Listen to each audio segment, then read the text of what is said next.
রাজধানীর বিভিন্ন bus terminal ও rail স্টেশনগুলোতে আগের মতো ভিড় নেই। টিকিট কাউন্টারগুলোতে নেই ঘন্টার পর ঘন্টা লাইনে দাঁড়িয়ে থাকার সেই চিত্র।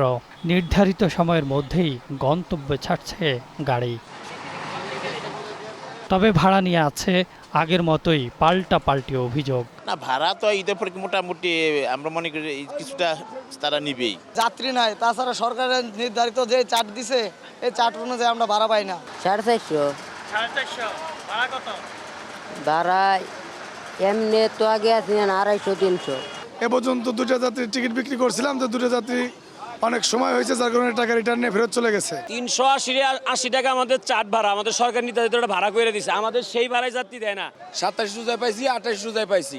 কালকে এই যে সকাল 9টায় গেছি, সকালে আইছি, আয়া যাত্রী নাই। এই যে কালকে দিনের থেকে এখন পর্যন্ত বসে রয়েছি।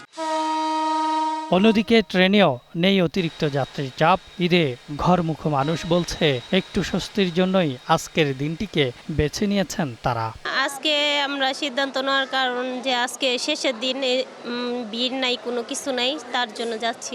আজকে কোনো যাত্রী না, টিকিট নাই, স্ট্যান্ড টিকিট আছে, খারাপ যাই দেবো, আরো আধা ঘন্টা 1 ঘন্টা পরে দিব। আবার অনেকে বলছেন একটু কষ্ট হলেও পরিবারের সঙ্গে ঈদ উদযাপনের আনন্দই তাদের কাছে সবচেয়ে বড়। একটু কষ্ট হবে, বাট চলে আসছে যেহেতু, ফ্যামিলি তো আশা করে আছে, চাচাতো ভাই বোন, ছোট ভাই বোন সবাই আশা করে আসে, যাব তো যেতে হবে যেভাবে হোক। কষ্ট হলেও হ্যাঁ, আনন্দ হলেও যাবো, সবাই তো অপেক্ষায় আছে, আমরা বাড়িতে যাবো, ঈদ করবো।